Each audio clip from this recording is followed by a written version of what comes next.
Voici l'inimitable, l'incomparable et l'intraitable Doc Mayou avec José Arsenault. José Arsenault. Cette émission s'adresse à un public averti. Au réseau Cogeco, vous écoutez Doc Mayou et José. Doc Mayou et José Arsenault. Avec le Doc et José Arsenault. Bonjour, bienvenue dans l'émission Le Doc Mayou et José. Bonjour Doc. Bon matin, José. Alors ce matin, je prends une grande respiration parce que c'est le genre de matin où je pars avec une idée préconçue et que peut-être qu'elle va changer en cours de route parce que je sais qu'on n'est pas d'accord. Et quand on n'est pas d'accord, je me dis toujours « Ah, j'ai peut-être de quoi apprendre là-dedans. » Alors je pars dans cet état-là. Moi, je fais partie de celles qui croient que nous avons une responsabilité pour le cours de notre vie et que nous, je vais même aller dans le cliché qu'on entend souvent, que nous sommes responsables de notre propre bonheur. Moi, j'ai ça d'ancré comme croyance personnelle. Et il y a également, et pourquoi qu'on fait ce sujet-là, c'est parce qu'on a reçu un texto. J'essaie de rechercher c'était dans quel contexte, mais c'est quelqu'un, en tout cas, que ça allait pas bien dans sa vie ou c'était à cause de ses parents, dans sa jeunesse, qui avait vécu de quoi. Puis on avait eu un commentaire d'un auditeur par texto qui avait dit, ben là, à un moment donné, il faut aussi se responsabiliser, là. Il faut faut s'aider. Puis là, vous... Tout de suite, là, c'est un homme en plus. Vous avez vraiment réagi là-dessus. Puis moi, ça m'a questionné. Parce que je me suis dit, je suis portée à croire que oui, on a de quoi avoir dans notre vie, là. Fait que donc, je vous écoute tout d'abord. Quelle est, vous, votre façon de penser par rapport à ça? Mais je vous le demande tout de suite, les auditeurs. Vous pouvez le faire. D'ailleurs, vous êtes nombreux à l'avoir fait sur la page Facebook, le Doc Mayou et José. Mais j'aimerais dès maintenant avoir des gens au téléphone qui puissent nous dire si vous pensez, vous croyez à ça, l'auto-responsabilisation? Moi, je pense que même si tu en as eu des parents tout croche, que ça se peut que tu sois capable d'avoir une vie épanouie. Bon. Mais je vais juste rajouter quelque chose. Je mets à part une certaine catégorie. Ceux qui ont des quotients intellectuels très, très, très bas, j'ai mis à part. Ceux qui ont des grosses maladies graves, j'ai mis à part. Ceux qui ont des gros problèmes de santé mentale, j'ai mis à part. Mais tout le reste, là, moi, je pense qu'on a un pouvoir sur notre propre bonheur. Ah oui? Ça commence. Mais c'est beau. Je suis prête. C'est beau.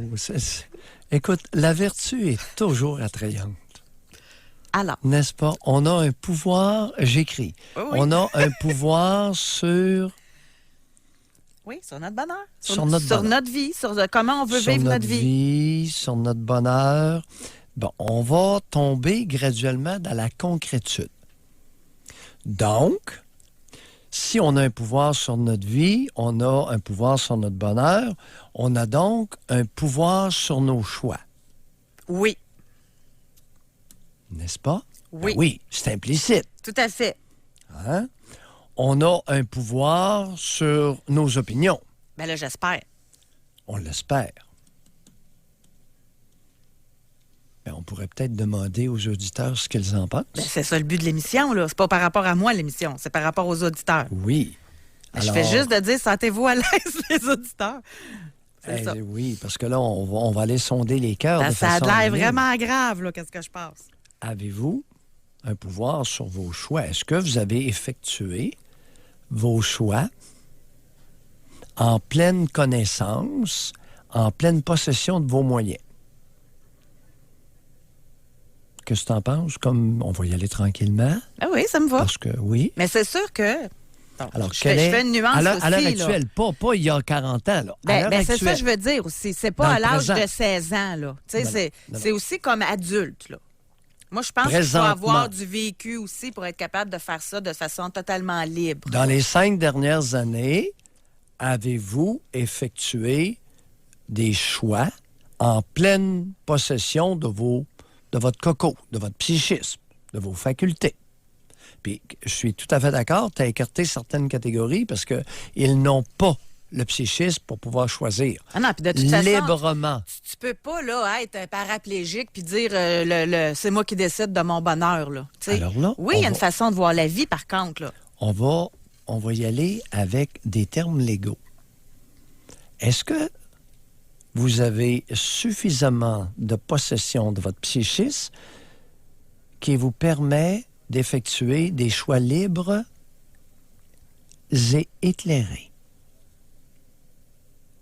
Dans les 5 dernières années. Et c'est dans toutes les sphères. Choix de partenaire, choix d'amis. Carrière. Choix de scolarisation. Choix de scolarisation. Choix de scolarisation. Ben oui, ben tout le monde. Voyons, Maillot, au matin, réveille un peu.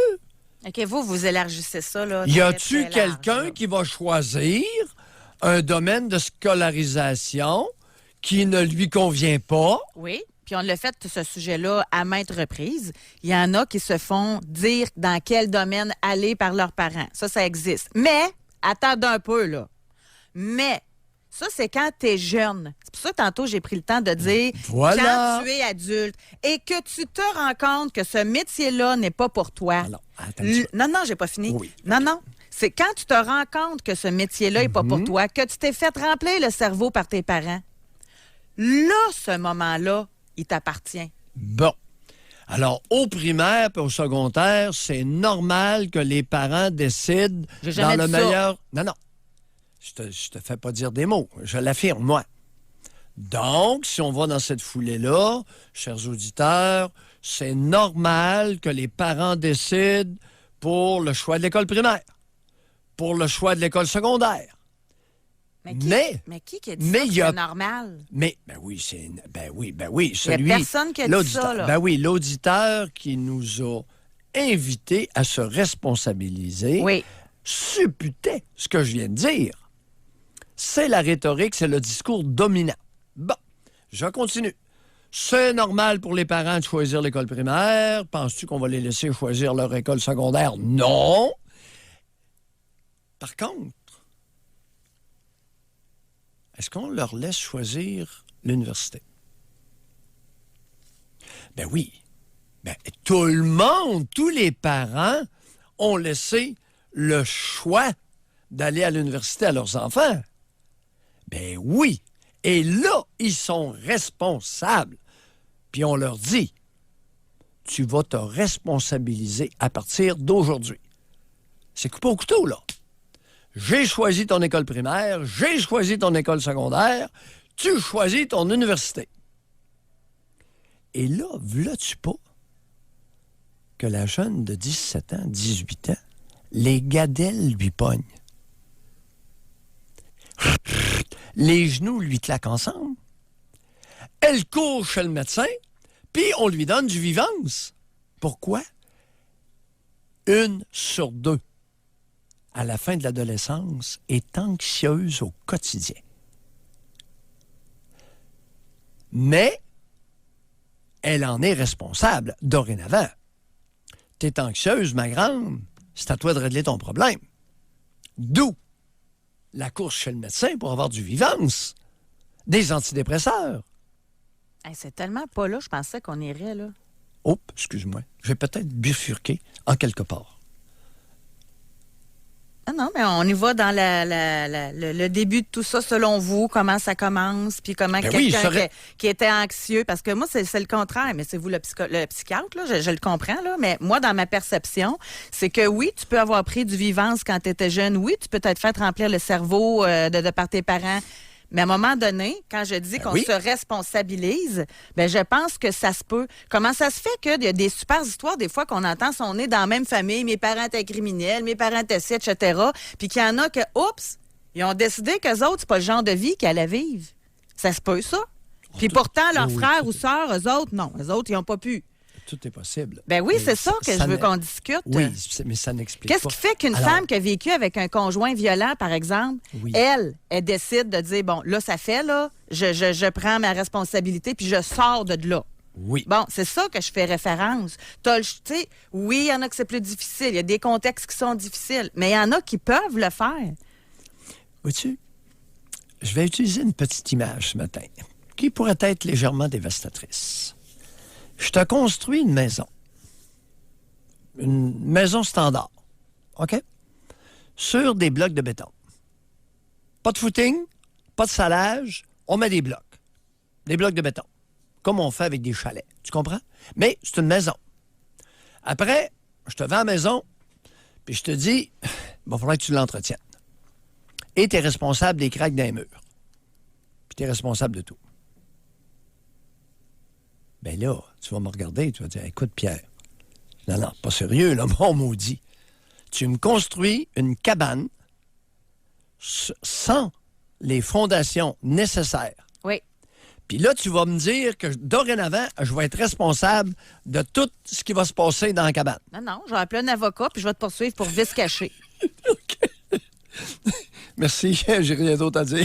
non, mais c'est... Tu sais, je pense qu'à un moment donné... Je t'ai vendu la salade. On n'a pas à faire. Bon, on va aller au téléphone. Oui. Jean-Michel Oui, est Jean-Michel. avec nous. Bonjour, Jean-Michel. Bienvenue dans l'émission. Bonjour. Jean-Michel, Oui. lâchez-vous moi, un je peu. pense que quand on décide d'être heureux, moi, quand j'étais tanné de mon ouvrage, de mon travail, j'ai changé de travail. J'ai retourné à l'école, puis c'est moi qui ai décidé par moi-même. C'est pas aux autres d'attendre, là. Oui. Puis, après 15 ans, puis tu sais, des fois, le monde croit que j'ai choisi mon travail à 18 ans pour que je le fasse jusqu'à 60. Parce que quand ça fait 15 ans que tu fais le même travail cette année pour X raisons. Oui. Faut pas attendre après les autres, là. À un moment donné, arrêtons de penser tout le temps que j'ai étudié un job, mais en faire toute ma vie. On peut changer. Moi, je trouve qu'en vieillissant, moi, j'ai changé. Donc, ça se peut que mes intérêts pour mon travail aillent changer aussi. Jean-Michel, c'est fascinant. Oui. Pourriez-vous nous dire en quoi vous avez changé, vous, en vieillissant? Un instant, je vous entends mal. En quoi avez-vous changé en vieillissant? Ça nous intéresse beaucoup. Pardon, je vous ai mal compris. En quoi avez-vous changé en vieillissant? Ben, mes intérêts ont changé dans ma vie. Ah oui, racontez. J'ai vécu une séparation. Après ça, sans dire, j'ai réaligné ma vie. Mais tu sais, je me suis dit que est-ce que je travaillais sur la construction, j'étais un peu tanné, ça revenait toujours au même travail. Donc, j'avais le goût de nouveaux défis. Oui, mais Jean-Michel, vous êtes passé de quels intérêts à quels intérêts? Mes intérêts ont changé. Alors, vous êtes passé, donnez-nous des exemples concrets. Mon travail m'amenait des blessures. Je voulais pas être blessé. Fait que j'étais moins capable d'entraîner mes enfants. Je suis quelqu'un qui fait beaucoup de sport. Donc, je voyais que mon travail me nuisait pour mes passe-temps. Donc, Oui. j'étais moins intéressé à aller, si on peut dire, courir comme un fou au travail. J'étais plus, comment je dirais ça, plus porté à me dire, je passerai pas ma vie à me briser, à avoir mal partout pour que le soir, je sois pris chez nous, assis dans le divan à attendre. Là. Oui, Puis vos j'ai intérêts, découvert vous avez dit, mais quels intérêts? Vous êtes passé de quels intérêts à quels autres intérêts? Ma famille a comme pris plus le devant que l'argent. Oh, bon! La famille plus importante que le blé. Oui. Oh, intéressant. Et vous avez Parce découvert que- ça à quel âge que la famille est devenue plus importante que l'argent? Je vous dirais dans le coin de 32 ans, quand je me suis séparé. Moi, à peu Mais- près, 30 ans. Mais qu'est-ce que la séparation vient faire là-dedans? Je partais à l'extérieur pour faire plus d'argent, mais je voyais moins mes enfants. Puis je revenais à la maison, puis là, mes enfants disaient, on veut te voir, on veut... tu sais, arrête de nous acheter des affaires, ce qu'on veut, c'est être avec toi. OK. Donc, j'ai comme décidé de rester à Québec, travailler plus à Québec, Oui, mais avoir moins Jean-Michel, d'argent. Jean-Michel, quelle était la question? Ça a été ça, mon déclic. Non, regardez, ma question concernait pas votre déclic. Qu'est-ce que vient faire la séparation dans votre changement? OK? Parce que vous avez semblé relié à 32 ans le moment de la séparation. Est-ce que la séparation a été pertinente à un changement quelconque? Oui. En quoi? En quoi? Ça m'a recentré sur mes priorités personnelles. J'ai réalisé que plus être, si on peut dire, comment je dirais ça? Moins mon apparence qui comptait, mais plus mon bonheur à moi. Oui, mais vous auriez pu le faire en demeurant avec la mère de vos enfants? Non. Non, parce que c'était juste une question d'apparence. tout ce qui comptait. Elle, c'était plus important d'avoir une belle voiture que je sois présent. Merci. Fait que- Ben, là, j'ai compris. Alors, c'était votre conjointe qui voulait que vous gagniez plus d'argent pour pouvoir dépenser plus. Est-ce que... Exactement. Bon! Aïe, aïe. José, on est mal parti. Ah non, M'en j'aime allez ça, pas là, j'aime pantoute. ça entendre Jean-Michel. Ben, Là, il a décidé de revenir à lui-même. Il a Ben oui, décidé ben là. de revenir avec ses priorités personnelles. Oui, et il obéissait au dictat de madame. Ça va mal, là. Mais là, il a Non, réglé non, le problème. Non, je pensais que je serais plus heureux de même aussi. Moi aussi, j'aimais ça avoir une belle voiture et tout. C'était intéressant d'avoir une belle voiture. Puis le monde, Oui. hey, tu fais... Mais je veux dire, à un moment donné, tu réalises... Moi, j'ai réalisé que c'était rien de pareil. Là. Oui, Que mais c'est aussi bien d'avoir une vieille minoune. Jean-Michel, Puis que- pourquoi congédier la vieille minoune? C'est ça qu'on comprend pas, nous autres, là. Bon, vous étiez pareils comme elle, deux pareils, correct. Mais pourquoi vous séparez? Vous dites à votre minoune, vous dites à votre conjointe, écoute, on va changer de cap. Pourquoi qu'elle n'a pas changé de cap avec vous? Parce qu'elle voulait pas, elle. Ah, elle voulait pas. Elle voulait pas. Alors, elle, non, c'est vraiment pas chic un matin, là. Elle, Ben, oui. elle a dit, moi, je veux être heureuse comme ça, puis c'est comme ça qu'on a de l'air heureux. Ben, j'ai dit, moi, je veux pas avoir de l'air heureux. Je veux être heureux. Donc, vous ne Puis, lui aviez pas obéi. Vous n'avez pas fait ce qu'elle voulait. J'ai pas fait ce qu'elle voulait. Puis même encore, souvent, avec la garde, quand je dis non, ça sera pas ça, c'est là que ça accroche. Puis moi, si je décide que c'est non, puis ça va arrêter là. Mais c'est quoi Quand cette je trouve ça affaire-là? illogique. Ah, ben, mais Jean, vous avez quel âge, vous? 37 ans. Quel mauvais exemple sociétal ce matin, Jean-Michel. Vous êtes osé désobéir à la mère de vos enfants. Mais en Jean-Michel. passant, là, c'est pas ça le sujet, là. Ben oui, là, je le sais. sujet, là, Doc, là, Je sais, je suis vous vois d'accord. travailler fort pour dire qu'il n'y a pas raison, là. Mais là, Jean-Michel, lui, il a pris la décision de changer sa vie. Il a le pouvoir sur son bonheur. C'est ça qu'on comprend. Bon. Puis ça fonctionne, là, jusqu'à maintenant. Jean-Michel, Oui. comment se fait vous êtes marié à quel âge? Vous avez commencé à faire vie commune avec la mère de vos enfants à quel âge? À 20 ans. Est-ce qu'à 20 ans, vous deviez lui obéir? Non. Ah, ça a commencé à quel âge de lui obéir? Ça a commencé plus vers 24-25 ans, Ah, quand on est un enfant. Ah, ouais? Oui. Ben justement, une des raisons pourquoi je partais travailler à l'extérieur, c'est que ça commençait à me taper ses nerfs. Et Et à place de On va, vouloir mettre ça au clair, ben je me suis comme enfui dans le travail. on va malheureusement se quitter là-dessus. On est hyper en retard. Merci beaucoup, Jean-Michel. Merci, Mais Jean-Michel. remerciez-moi aussi, là, parce que je vous empêche d'aller vers un guet-apens, là. Fait que Parfait. merci beaucoup de votre appel. Et j'insiste, l'émission d'aujourd'hui, ce n'est pas Obéissez-vous à votre femme. L'émission d'aujourd'hui, c'est Croyez-vous que vous êtes responsable de votre propre bonheur. Pour nous rejoindre en studio, 1-877-670-9330 ou par texto au 25226 FM 93.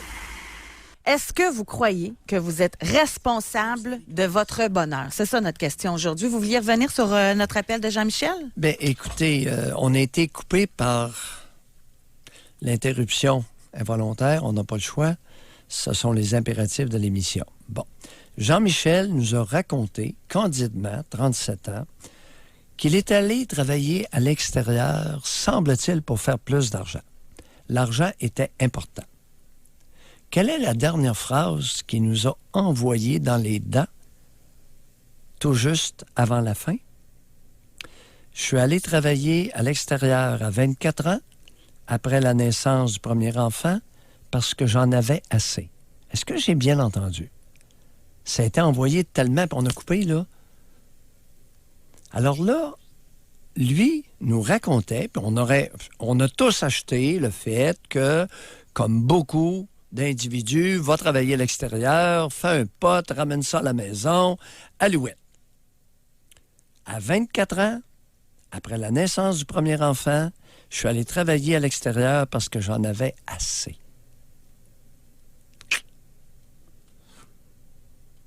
Ouais.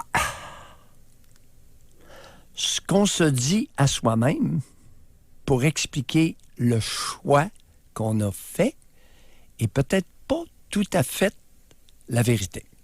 C'est simplement ça mon point. OK. On va poursuivre avec Bruno. Bonjour, Bruno.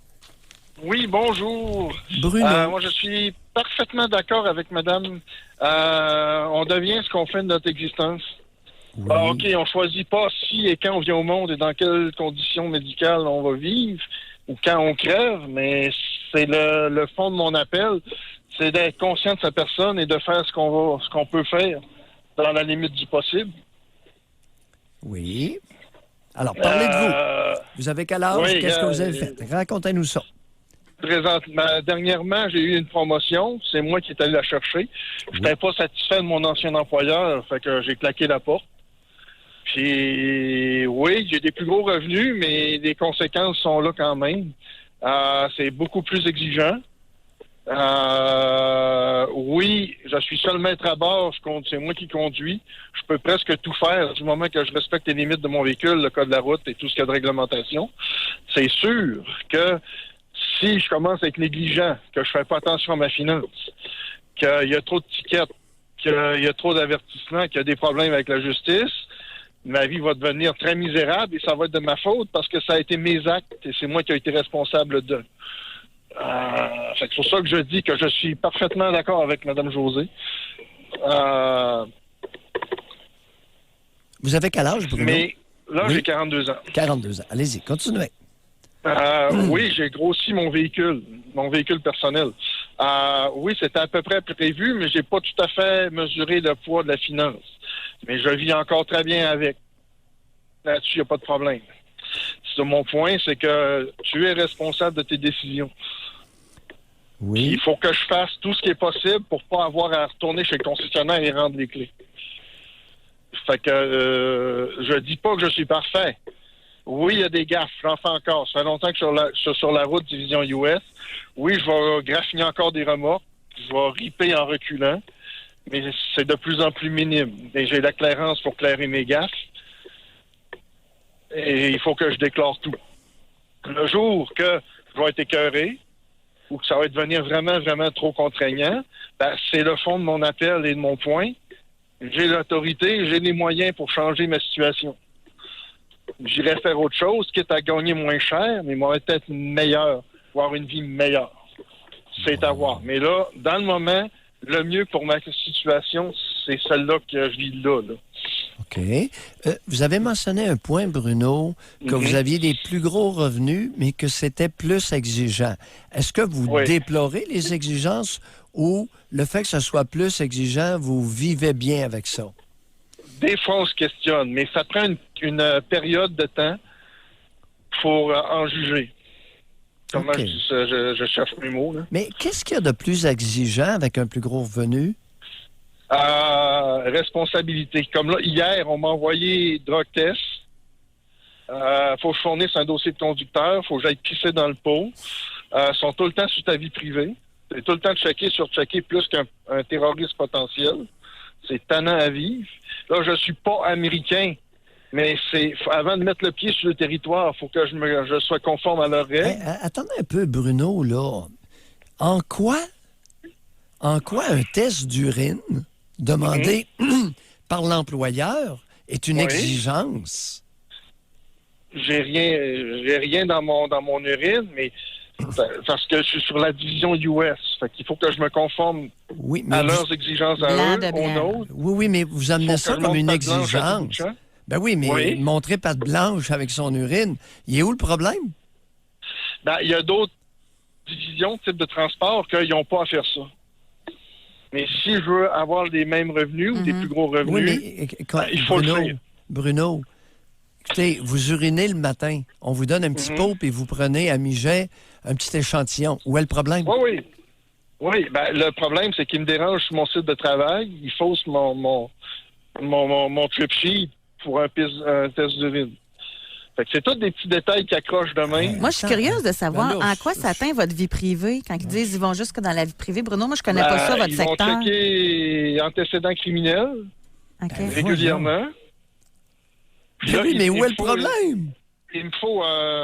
c'est tous les petits détails qui accrochent à moyen long terme. La bureaucratie. Que d'autres font pas. C'est ça. Que d'autres font pas? T'as conduit une demi-heure de trop, c'est ta faute. Ah, t'es en retard, c'est encore de ta faute. C'est tout le temps de ta faute, c'est jamais grâce à toi. Ah, on vous responsabilise. Oui, mais Non. on dirait que c'est juste à sens unique. Oui, responsabilité, c'est important. Oui, il faut que je fasse le salaire, j'ai les obligations qui vont avec. Parfaitement d'accord avec ça. Là où ça accroche, c'est qu'on dirait que c'est tout le temps du même bord. Ben, voyons, c'est injuste. Ben, Hey, peut-être demandez pas sur le coup. à un camionneur, vous êtes camionneur, Oui. longue distance, de lui Oui. demander un test d'urine puis de vérifier périodiquement ses antécédents criminels. Vous savez, Bruno, 42 ans, vous me surprenez un peu ce matin, là. Les Non, là, on est auditeurs... d'accord là-dessus de l'importance de la chose. Mais c'est le 2 poids, 2 mesures envers les autres. Ben voyons. Alors, vous J'ai aucun problème. vous considérez injustement traité. Ben, c'est versus les autres. Vous il faut que je me considérez- justifie que le monde pas de blanche. Est-ce que vous êtes en train de vous considérer comme étant une victime par rapport aux autres? Non, Non? non. OK. Je dis qu'à la longue, c'est agaçant. Ça doit être comme les médecins qu'il faut qu'ils remplissent des rapports de CSST. Là. Il y en a qui haïssent bien ça, faire ça, parce que C'est ça. pendant qu'ils remplissent ces rapports-là, ils guérissent pas puis ils sont pas en train d'aider les patients. Fait que je vois ça, pendant qu'au lieu de conduire, lui, il faut qu'il remplisse ces affaires-là. Tu veux pas te faire coller l'autre bord de la frontière à avoir frappé quelqu'un ou non. tué quelqu'un parce que Attendez. t'avais quelque chose dans le sang. Non, attendez, là. Attendez. Là-dessus, on est d'accord, Doc. Non, attendez un peu, là. Wop. Bruno, vous urinez combien de fois par jour, à peu près? Une fois ou deux? Ben non, pas une fois ou deux, là. J'espère que vous... Parce que là, vous allez être en déshydratation. Calculez un peu mieux, là. On n'a 4 pas fois. la même grosseur de vessie, Doc. Oui, ben, une fois ou deux par jour, là, c'est pas tellement bon pour vos reins et votre vessie, d'accord? Faut que j'y aille. Ben, mon point dans tout ça, c'est pas que je me sens victimisé. C'est tous les petits à côté irritants qui reviennent souvent et les contraintes. Puis le jour que je vais être vraiment, vraiment tanné, ben, c'est le fond de mon appel. Ouais. J'ai le pouvoir de changer ça. Ouais, le fond de votre appel, j'ai un petit peu de difficulté à vous suivre, là. Mhm. Est-ce que vous êtes d'accord que les éducateurs en garderie, les hommes éducateurs en garderie et qui enseignent aux primaires, qu'on vérifie leurs antécédents criminels périodiquement? Oui. Vous êtes d'accord avec ça? Comme moi. On va les irriter. Mhm. Mais c'est ce que je dis. Si ça te tanne à la longue, va-t'en. OK. Merci, C'est Bruno. bon, mon appel. Bruno. Merci beaucoup, là. Merci beaucoup. Merci.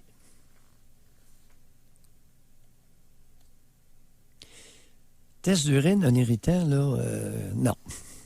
Pour vous. Non. Pour vous. Pas personne. Ben, pour lui. Lui, ça le Non, tente. mais là. Non, on ne peut pas dire qu'un test d'urine va l'empêcher, va lui nuire dans ses heures sur son camion. C'est impossible. Oubliez ça.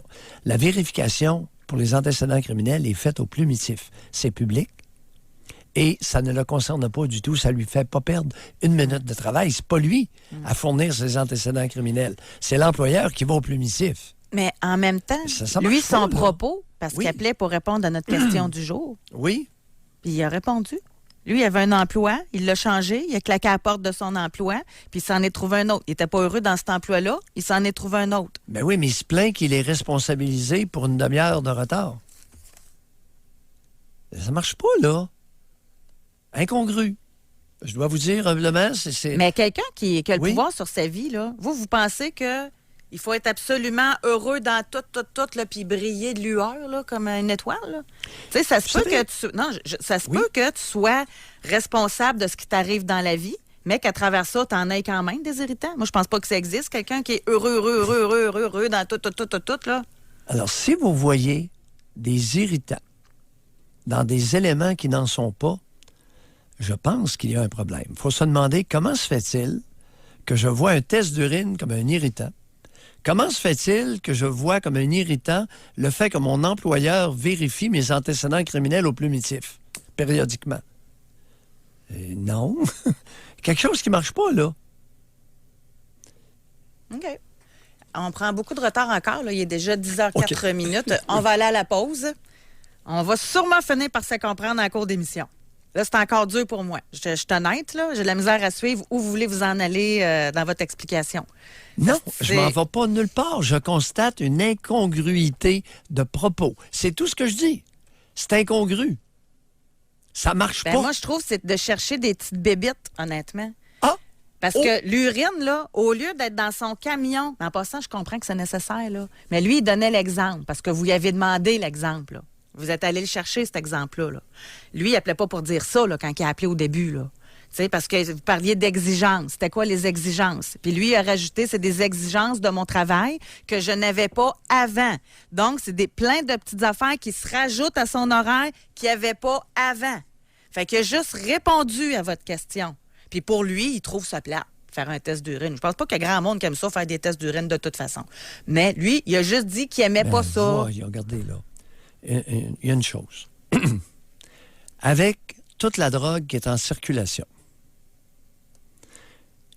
les fardiers, les vannes, pour ceux qui n'ont pas compris, devront être conduites à l'avenir par des individus qui vont accepter avec le sourire lorsqu'ils vont aux toilettes, pas dans leur camion, on n'urine pas dans son camion, lorsqu'ils vont aux toilettes, de fournir un petit échantillon qui ne retarde en rien quoi que ce soit.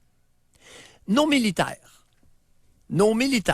qui conduisent des avions, nos pilotes d'avion. Bon, je vais juste vous lire de quoi, OK? Ça va régler la question. Là. Allons-y. Je suis un camionneur. Je peux vous dire et vous assurer que lorsqu'on nous demande un test de reine fait à l'improviste, ça doit être fait dans une clinique avec une infirmière qu'on nous surveille. C'est là que le délai entre en ligne de compte car nous devons nous déplacer dans un endroit spécifique et avoir un genre de rendez-vous avec sa belle infirmière. Prêt, ça prend facilement de 2 à 4 heures. Parce qu'ils font pas ça dans les toilettes là, du truck stop, là. Non, attendez un peu, là. Il y a quelque chose qui marche pas, là. Non, c'est inadmissible, la façon de faire. Alors, il y a des infirmières qui se déplacent à domicile. Il y a des infirmières de compagnie qui vont se déplacer. Mais là, ça n'a pas de l'air de marcher de même, là. Non, mais regarde. Non, là, ça n'a aucun maudit bon sens. C'est ça, là. Bon, hey, là, il est 10h06. Non, normalement, on devrait faire l'autre pause de tantôt. Fait que là, on va faire la pause dès maintenant. Pour nous rejoindre en studio, 1-877-670-9330 ou par texto au 25-226 FM 93. Est-ce que vous croyez que nous sommes responsables de notre bonheur? C'est ça notre question aujourd'hui. On va aller parler avec Sarah. Moi, par contre, il y a parce que moi, je pense que oui, mais je suis ouverte, là. Ça paraît pas, là, mais je suis ouverte. Mais ça se peut, je suis certaine qu'il y a une question aussi de génétique dans notre façon d'approcher la vie. Ça se peut-tu? Définitivement. Oups. Oui, c'est de plus en plus documenté, José. Okay. Parce que je vais vous donner un exemple ici qui est très flagrant pour moi. C'est quelqu'un qui dit, moi, je suis devenu paraplégique du jour au lendemain. Changement complet de vie, car très manuel. Au centre de réadaptation, on était plusieurs dans la même situation en même temps. Il y en a plusieurs qui sont tombés très dépressifs. Je me suis dit, bon, pogne la chaise, repars par l'autre bord sans jamais chigner. 10 ans plus tard, j'ai un conjoint, 2 enfants, un bac à l'université et compagnie, alors que d'autres sont encore chez eux très dépressifs. Fait que ça peut être une attitude, mais ça se peut-tu aussi qu'il y ait une question de génétique? Définitivement. Alors, et il y a une question d'acquis. Alors, on revient à l'exemple de la maison. Il se peut qu'une maison soit endommagée, sérieusement, mais elle est tellement sur des bonnes fondations qu'elle est réparable. Okay. Ma maison, de tout à l'heure, sur des blocs de béton, arrive un ouragan. Ça s'est miné sous la maison, c'est tout croche. Les blocs ont calé dans la boîte. Tu fais quoi? Tu répares la maison? Non. Elle est sur des blocs de béton, puis c'est de la glaise en dessous. Ceux qui comprennent la différence entre de la glaise puis un roc vont comprendre. Sarah, bonjour, bienvenue dans l'émission. Oui, bonjour. Sarah. OK. Moi, c'est Sarah, j'ai 28 ans. Oui. Puis dans mon cas, je voulais dire au docteur Mailloux que en tout cas, je suis d'accord avec vous. Parce que moi, j'arrive pas à prendre le contrôle de mon bonheur, de ma vie en général. Là. Puis moi, je pense que c'est à cause de ma mère. Parce que j'ai une mère assez tout cas, comme d'habitude, là, qui décidait tout pour moi, elle était manipulatrice, elle me donnait des remords, surtout si je prenais pas ses idées.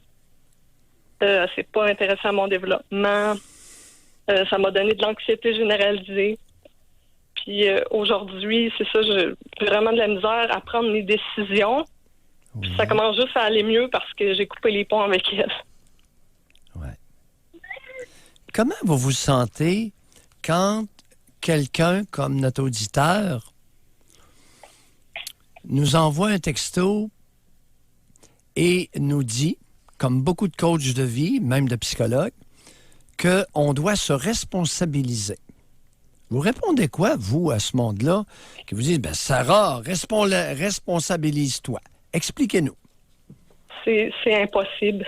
Mais pourquoi impossible? Mais moi, je veux le comprendre, parce que moi, j'en fais partie des gens qui pensent, Sarah, qu'à 28 ans, vous avez encore toute la vie devant vous. Expliquez-moi pourquoi c'est difficile pour vous.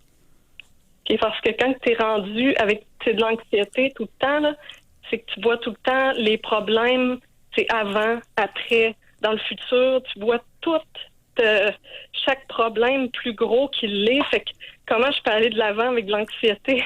Ça marche pas. Puis elle m'a tellement mis d'idées dans la tête que je pense comme elle, c'est vraiment étrange. Ouais. Vous n'avez pas accès à vos facultés mentales. Qu'est-ce que vous venez de dire, vous, là? On va faire un peu de millage là-dessus. Elle m'a mis des idées dans la tête. C'est quoi le problème avec les idées de la bonne femme dans votre tête? Parce que c'est des idées qui n'avaient pas de sens, là. Aïe, aïe, aïe. Comme quoi? Je sais pas, mettons, non. Là, je vais prendre un exemple, c'est parce que je me suis fait, en tout cas, construire une maison. Puis là, c'était tout le temps ces idées qu'il fallait qu'elles soient prises. Là, comme par exemple, on voulait un garage. Puis là, elle disait, non. Vous pouvez pas avoir un garage, ça coûte trop cher, ça sert à rien. Fait que là, moi aussi, je me disais, c'est vrai que ça coûte trop cher, puis ça sert à rien. Là, ça me trottait dans la tête. Là, mon conjoint lui disait, non, on a parlé qu'on voulait un garage, on va le faire. Puis là, moi, c'est plus fort que moi. Toutes ces idées qu'elle me dit, là, il me trotte dans la tête tout le temps. Puis je vois ça partout. Puis là, vous avez pris vos distances avec votre mère? Ah oui, j'ai coupé les ponts, mais en tout cas, tellement sauvage qu'elle me... En tout cas, Mais vous trouvez pas que c'est un beau pas, ça? Ah oui, ça en est une un décision que vous avez prise, je trouve. Oui, ça en est une, là, mais c'est ça, c'est grâce à vous, là. Merci. Attendez un peu, on va reculer un petit peu. Vous avez dit, elle est tellement sauvage. J'ai coupé les ponts, mais est-ce que j'ai bien entendu? Vous savez, je suis rendu vieux et j'entends mal à l'occasion. Vous dites, j'ai coupé les ponts, mais elle est tellement sauvage que... Est-ce que j'ai entendu? Ouais, c'est pas ce que vous avez dit? Je me suis trompée de mots. Là. J'utilise vraiment les pas bons mots, moi. Excusez. Oui. Non, mais attendez. Non, c'est pas un reproche. C'est moi qui entends mal. Est-ce que vous avez bien dit, j'ai coupé les ponts, mais elle est tellement sauvage? C'est ça que j'ai dit, mais je voulais dire, elle est tellement collante qu'elle n'est pas capable. Elle continue de nous écrire des courriels, de nous téléphoner. Elle vous accapare. Ouais. Elle est tellement sauvage. C'est un mauvais mot, là. Je pense là, Sarah, on peut pas dire des mots comme ça à sa mère, non, hein? Ou en parlant de sa mère. Par exemple, oui, ça me dérange pas. Hein? Ça me dérange pas de dire des mauvais mots. C'est juste que je pense pas que le mot, en tout cas, il était bien placé, là. OK, c'était pas le bon mot. Mais elle est collante, elle continue. Vous avez coupé les ponts, mais elle vous appelle. Ça n'a pas de bon sens. On vous a cru, nous autres, on était tout enthousiasme lorsque vous avez mentionné que vous avez coupé les ponts. Moi, je réponds pas, là, évidemment, là. Mais elle envoie... Mais dans quel état que ça vous met à chaque courriel qu'elle vous écrit? Vous venez de le dire, monsieur. Comment? Vous venez c'est ça, de toucher un bon point, c'est ça, tu sais, je me mets à shaker, je capote, je pleure. Ben oui, mais vous savez, c'est un énorme merci d'avoir appelé. Sarah, est-ce que vous vous considérez comme la seule affligée de ce dont que vous venez de nous parler? Non, c'est pour ça que j'ai pris mon courage puis que j'ai appelé. Vous croyez que vous n'êtes pas seule? Oui. Vous êtes un tout petit nombre au Québec. Des femmes de 28 ans, là, qui sont littéralement terrorisés sous la férule de leur mère. On n'a pas beaucoup au Québec, là. N'est-ce pas? On n'est pas une sur deux, comme vous dites des fois. Ça, c'est anxieuse. Merci beaucoup. OK. Merci, C'est bon, Sarah, salut. de votre appel. Merci beaucoup. Moi, j'ai une question Oui. pour avancer. Oui. Tu sais, il y en a plusieurs, OK? Puis c'est vrai, qui ont beaucoup d'anxiété, puis on peut reculer dans l'enfance facilement. Mais quelqu'un comme Sarah, là, un psychiatre, peux-tu l'aider? Avec un suivi, avec un traitement, avec... Non, c'est la... Elle va rester de même toute sa vie? Non, il n'y a pas de traitement médicamenteux, là. Mais- Maintenant, attendez un peu. Maintenant, qu'est-ce qu'elle fait, Sarah? Sarah a commencé à regarder sa mère telle comme elle est. D'ailleurs, elle a échappé le mot sauvage. Elle Oui. est tellement sauvage. Oui. Elle s'est reprise. Mais mon point, là, après Oui. l'émission d'aujourd'hui, admettons que Sarah a dit, gars, je le sais là, qu'il y a un problème. Là. Comme il y en a qui nous ont écrit qu'il y avait beaucoup de... J'étais hyper anxieuse une journée après une grosse crise. Je me suis dit, tu veux-tu passer ta vie de même? La réponse est non. J'ai tout fait pour changer et maintenant, je vais beaucoup mieux. On a le pouvoir de se prendre en main. Il faut juste l'accepter. Ben, admettons Sarah, qui est jeune, là, elle a 28 ans. Là. Admettons qu'elle regarde, là, comment... Puis c'est un bon pas qu'elle ait appelé aujourd'hui, là. Ben, moi, je trouve que c'est une façon de prendre sa responsabilité. Elle sait qu'elle n'est pas bien là-dedans. Donc, elle commence par appeler un psychiatre sur le réseau Cogeco, puis après ça, va regarder sa mère telle qu'elle est. Donc, c'est une façon de changer. Bon, définitivement, elle va regarder sa mère comme elle est. Oui. Ça, c'est l'exercice le plus pénible pour un être humain, particulièrement pour une femme. Mais, sais-tu que j'ai une double pensée? Regarder sa mère comme elle est, c'est l'exercice le plus pénible pour tout adulte qui est intelligent et sensible. Je pense que je vais inclure les deux genres ce matin. Je suis tanné de discriminer. Regarder sa mère, attendez un peu, regarder sa mère exactement comme elle a été avec soi et l'impact que ça a eu sur notre évolution est l'exercice le plus difficile pour tout être humain. Donc, quelqu'un qui fait ça, il vient de se donner de bonnes chances d'être heureux par la suite. Et de se libérer. D'abord, se libérer, faire le ménage, OK. sortir la cochonnerie de la chambre à débarras, OK. faire des étagères. Sauf et... que c'est pénible, là, faire ça. Ah, ça fait mal. On le sait. Mais ceux qui décident de rester dans leur confort, de ne pas aller là, ben eux autres, ils prennent pas leur bonheur en main. Là. C'est-à-dire, ils ne restent pas dans leur confort. Ils demeurent dans leur misère. Ben oui, je comprends, mais eux autres, ils pensent que c'est mieux comme ça que d'aller creuser pour comprendre. Et... Il y en a beaucoup des comme Tu ça. sais, là. le mot, tout à l'heure, Sarah a dit le mot impossible. C'est le mot qu'elle utilisait. Exact. Impossible d'avancer. Mais, oui, c'est Ben là, elle possible. est en cheminement, moi, je pense. Là. Ben, c'est sûr. On va à la pause. Au réseau Cogeco, Vous écoutez Doc Mayou et José Arsenault. cette émission s'adresse à un public averti. Jusqu'à 11h, vous écoutez Doc Mayou et José Arsenault. Avec le Doc et José Arsenault. Alors, nous sommes de retour dans cette émission où on discute de l'autoresponsabilité. Est-ce que vous pensez que vous êtes responsable de votre bonheur? Il me semble que votre micro est pas ouvert, ça se peut-tu? Non, j'ai OK, rien les touché. autres, parfait, excellent. Alors, on va aller au téléphone de maintenant. On va parler avec Micheline. Bonjour, Micheline. Oui, bonjour. Micheline. Bonjour à vous deux. Je voulais te dire, José, que je pense que tu es la meilleure animatrice pour Doc Mayou. Merci. Je t'admire beaucoup. J'aimerais beaucoup être comme toi. T'as pas peur de tes opinions, t'as pas peur de tes idées, puis ça, j'admire ça. Merci, Micheline. Pour ça, je veux juste te dire que je suis pas d'accord avec toi cette fois-ci. Oui. Pour la même raison que la jeune fille qui a appelé tantôt. J'ai ressemblé à son âge. Oui, tu as raison d'une certaine façon que on peut se prendre en main et tout ça. Je commence juste à m'en sortir. J'ai pas loin de 60 ans. Fait que pauvre fille, là, on a un bon bout à faire. Mais oui, on peut s'en sortir un peu, mais je pense pas complètement. Parce que ton passé, puis ton inconscient te joue des tours des fois.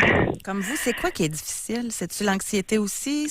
Oui, moi, j'ai vécu beaucoup d'anxiété. J'ai eu une mère qui ressemblait à celle de la jeune fille aussi, là. Moi, j'appelais ça du lavage de cerveau dans le temps, là. C'est que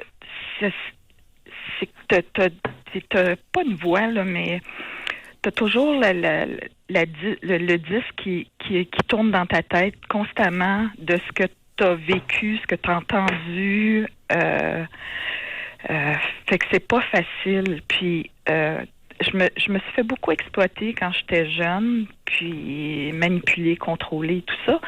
Puis à l'âge adulte aussi, avec des employeurs et tout ça. Puis aujourd'hui, je me demandais, même si je changeais d'emploi, que je veux plus accepter ça, mais je reviens encore les mêmes choses.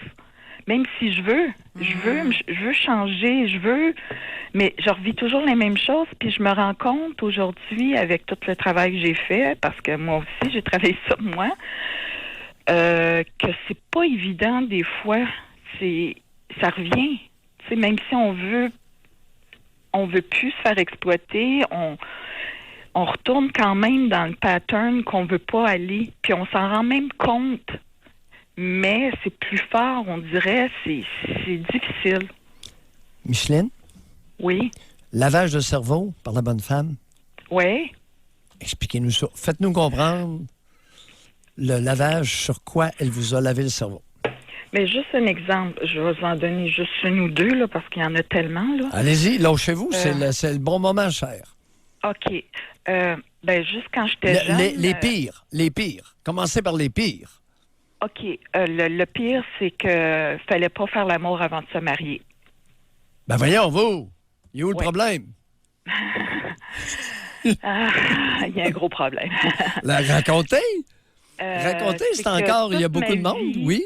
Fallait pas faire l'amour. Toute ma vie, je me suis fait dire ça dans ma tête. Je me suis fait dire, depuis que je suis petite. Ah oui? Qui vous disait? Faut pas faire l'amour avant de se marier, faut pas... Puis, oui. Qui vous disait ça? C'est ma mère, c'est sûr. Mais c'est pourquoi? ça. Pourquoi? Expliquez-vous, expliquez-la. C'est quoi votre compte? Ben oui, mais... C'était-tu la religion? C'était quoi? C'est sûr. Elle mettait ça sur le dos de la religion, c'est sûr. À un moment donné, je vais vous dire, moi et ma soeur, on était à l'adolescence. Puis on sortait avec des garçons. Puis à un moment donné, ma soeur, elle l'avait fait. Fait que là, moi et ma soeur, on s'est dit, c'est-tu vraiment péché? Fait qu'on a été, puis on a ouvert la Bible, puis on a ouvert voir si c'était péché vraiment. Puis là, on trouvait rien. Puis, tu sais, c'est juste pour dire comment qu'on était... Puis là, je disais à ma soeur, puis moi, dans ce temps-là, j'étais naïve aussi. Je disais, ben non, t'as pas fait comme il faut pas. Puis...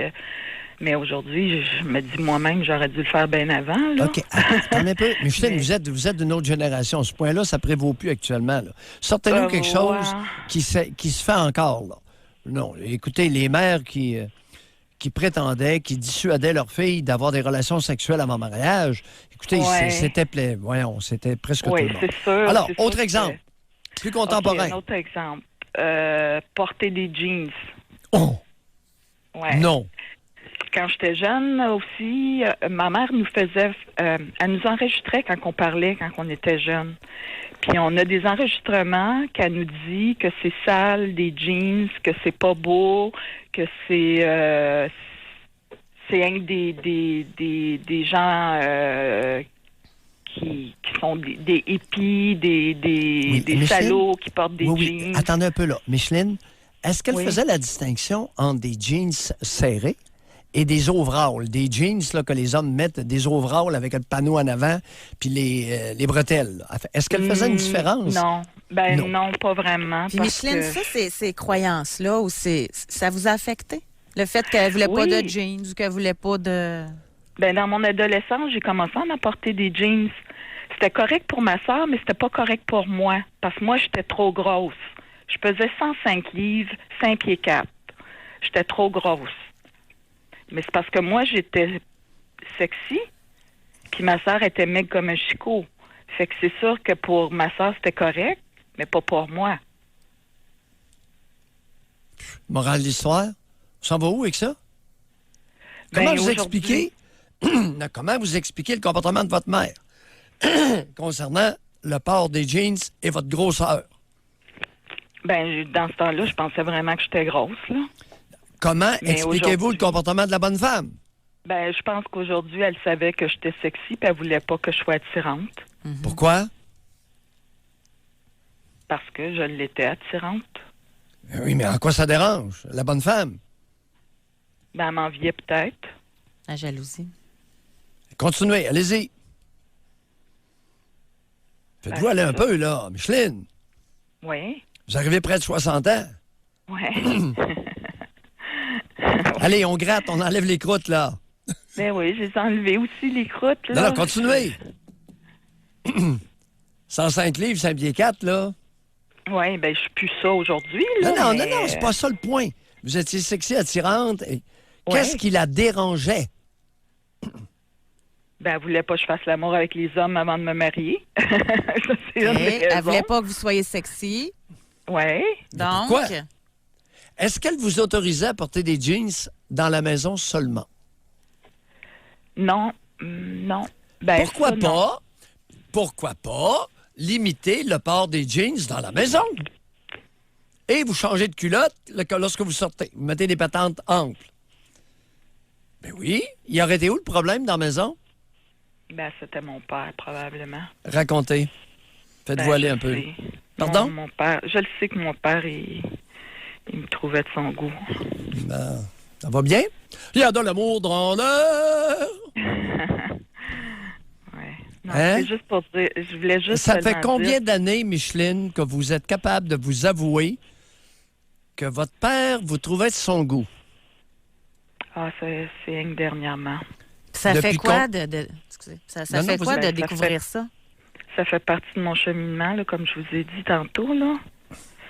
Ça fait quoi? Ben là, ça a bousculé plein d'affaires, là. C'est-à-dire? Ben là, ma famille, je parle plus. J'ai tout... je leur ai dit.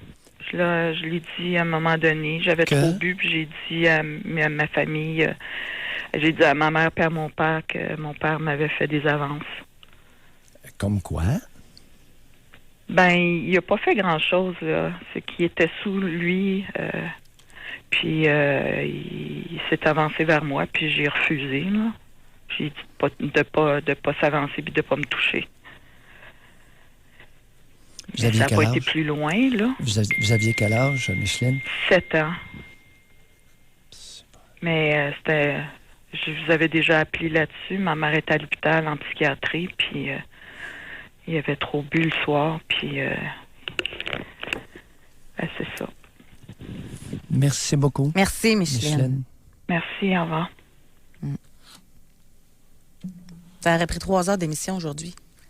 J'ai encore le mauvais rôle de dire qu'on est en retard et qu'on doit aller à la pause. C'est un beau rôle, c'est un beau rôle.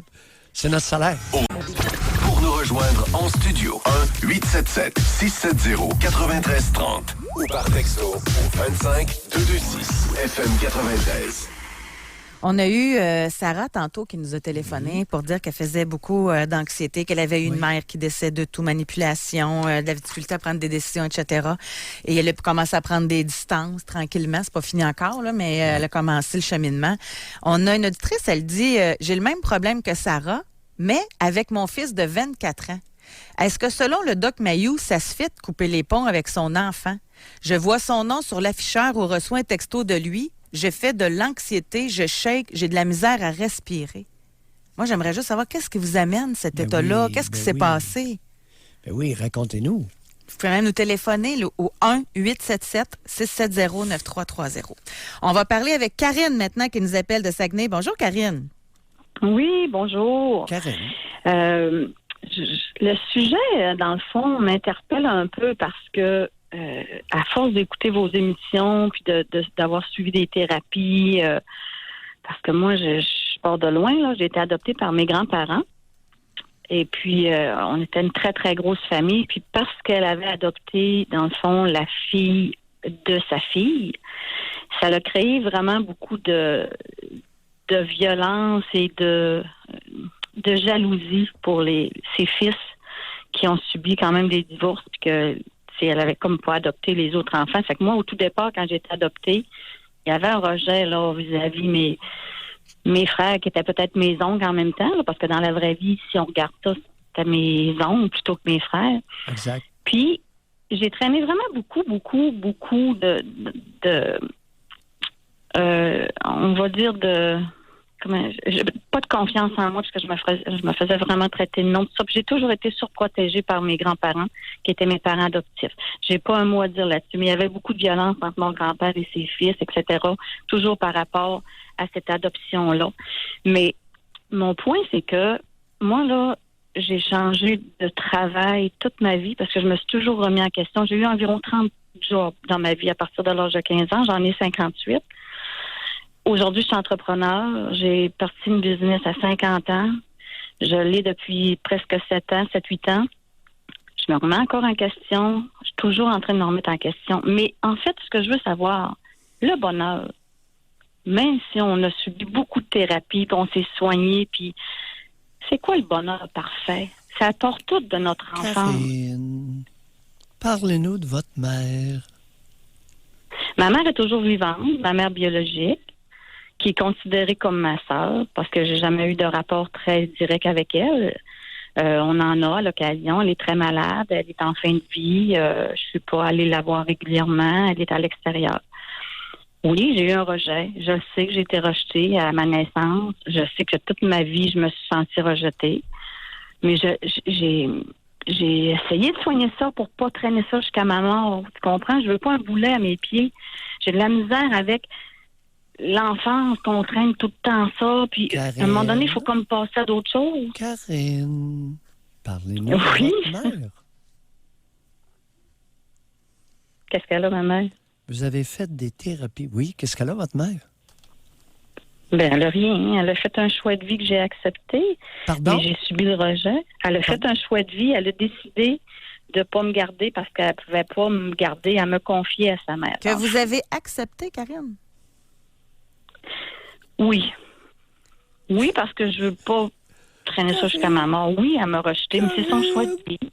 Karine! Ben non, je l'ai pas accepté. Ah. Non, écoutez, je l'ai pas accepté complètement, mais à 80% oui. Karine, Et quand même, je l'accepterais pas. Qu'est-ce que je peux changer à la situation? Karine, Rien. vous êtes sublime. J'ai accepté le choix de vie de ma mère. J'ai pas le choix. Vous êtes une personne profondément bonne. C'est la bonne nouvelle. Non, mais j'ai du pas jour. le choix, Dr. Maillot. Pourquoi J'ai pas vous le n'avez choix. pas le choix, Karine? Voyons. Mais parce Karine. que si je l'accepte pas, là, je vais passer ma vie en thérapie jusqu'à ma mort. Je veux pas ça.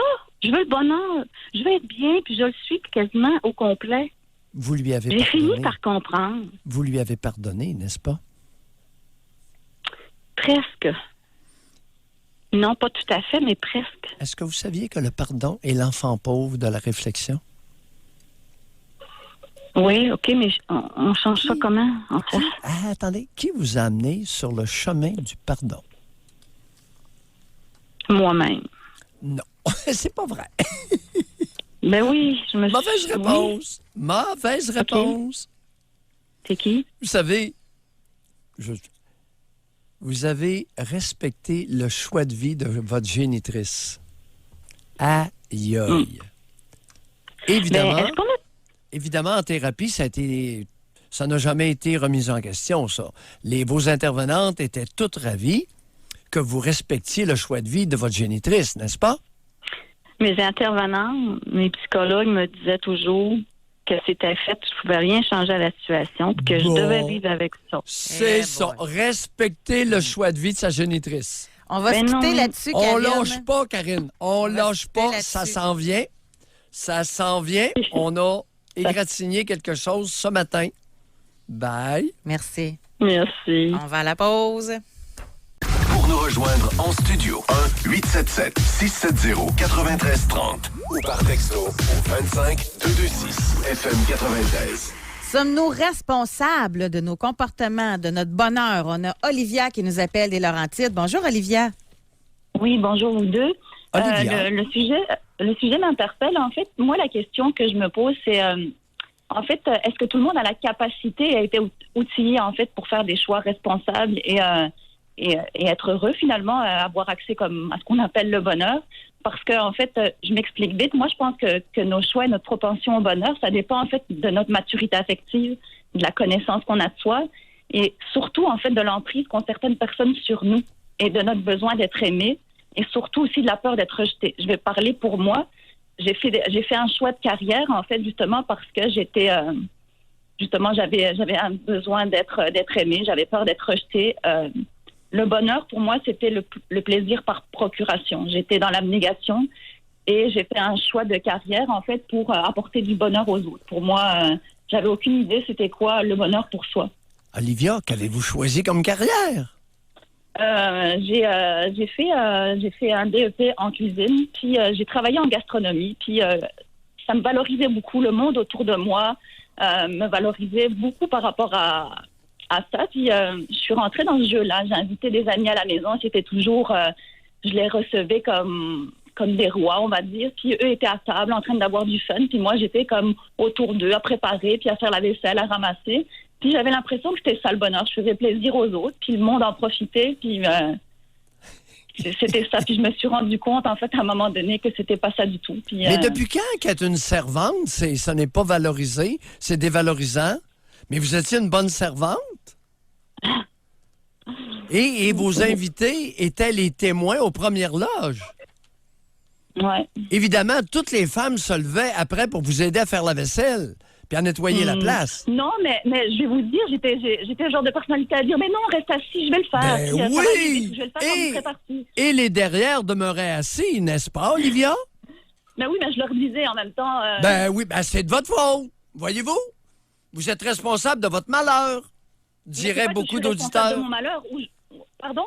J'ai dit beaucoup d'auditeurs diraient que vous êtes responsable. C'est vous qui leur disiez de rester assise. Non, plus ou moins, parce qu'après, dans le fond, quand j'ai fait une analyse de tout ça, parce que j'ai été en analyse, etc., aujourd'hui, faire de la bouffe pour du monde, je reçois plus, ça me tente plus, ça ne me plaît plus. Mais dans le fond, je sais plus qui... maintenant que j'ai plus cette passion-là, et que je fais plus de la bouffe pour le monde, je sais plus vraiment qui je suis. Vous comprenez? Là, je suis à la recherche là, Olivia, là, faire des analyses puis découvrir qu'on n'aime pas recevoir du monde, là, hein, c'est toute qu'une analyse, ça, là, Olivia, là. Non. Mais je vais dire dans le sens où aujourd'hui, je sais que je dois m'attarder à mes besoins, à mon plaisir. J'essaie de savoir c'est quoi qui me fait plaisir. Puis le plaisir, il passe plus à travers les autres. C'est mon plaisir avant tout. C'est ça. Mais ça vient d'où? Parce que ça, c'est récurrent. On entend souvent ça, des gens qui ne se connaissent pas, qui ne savent pas quoi faire. Il y en a qui l'ont écrit, eux autres aussi, ils changent de job aux années, ils ne savent pas qu'est-ce qu'ils aiment. Olivia, en quel honneur? En quel honneur que vous vous connaissiez si peu? Ben, vous savez la réponse, là, j'imagine? Non. Ben oui, il veut vous utiliser, là, que ça vienne de vous. Allez-y, reste pas grattant à l'émission. Bon, OK. Vous l'avez entendu 150 000 fois, cette histoire de la mère incompétente, de la mère égoïste, ça vient toujours de là. Voyez-vous, Olivia, comme Mayou disent du haut de sa misogynie, que les mères peuvent faire fausse route et être mal maternées, ça peut passer. Mais vous, là, qu'est-ce qui vous prend ce matin, là, de venir dénigrer un pourcentage de mères au Québec? Ben, il faut bien que mon analyse, qui m'a coûté assez cher, porte ses fruits. Mais toutes ceux et celles qui ont écrit pour dire qu'ils ne savent pas quoi faire, ne se connaissent pas, ça vient tout de mères indignes, c'est ça? Non, pas nécessairement. Non, c'est Olivia, ça qu'on n'est-ce semble pas? comprendre, là. N'est-ce pas? Tout à l'heure, on a eu Micheline. Et dont on a découvert que le père la trouvait de son goût. Oh! Alors, les pères, surtout les pères nouvelle vague. Quel âge avez-vous, Olivia? 37 ans. 37. Votre père, de quoi avait-il l'air? Il n'a pas été beaucoup dans le décor. Mes parents se sont divorcés quand j'avais 6 ans. Mais il était beau. Il était beau. Ouais. Racontez. Ben, raconter, c'était un bel homme. Je trouvais que il était même trop beau pour ma mère. C'est spécial ce que je vous dis. Elle est bonne, celle-là. Mais attendez un peu, Olivia. Olivia, attendez un peu. Parce que vous venez de faire une révélation là, qui a choqué un paquet de monde. Vous considérez que votre père était trop beau pour votre mère. Était-il assez beau pour vous? Non. Non, pas particulièrement, mais Même non. pas? Mais je le trouvais beau. Je regarde les photos. Il n'y a pas longtemps, je regardais les photos de mariage de mes parents. Je me disais, wow, c'était un bel homme. Mais était-il en quel honneur qui était pas assez beau pour vous? Vous avez donc bien des standards élevés, vous? Non, mais je veux dire, oui, il était pas assez masculin pour moi. Je le regarde, ça aurait pas été mon type d'homme. Je veux dire, moi, j'aime les hommes barbus, j'aime les grands. Lui était plus petit. Mais c'était un bel homme quand même. Je le trouvais beau. Il avait des traits sains, il avait des beaux Puis yeux. on est rendu avec des critères pas assez masculins pour madame. Oh ben. Merci de votre appel. Olivia, vous foutez le bordel? Merci à vous deux. Merci beaucoup. Bye. C'est ce qui complète notre semaine. Il nous en reste une dernière avant les vacances. Un bel homme, pas assez masculin? Merci, Benjamin. Merci à vous. À lundi. Merci à Jean également, début d'émission. À lundi, tout le monde.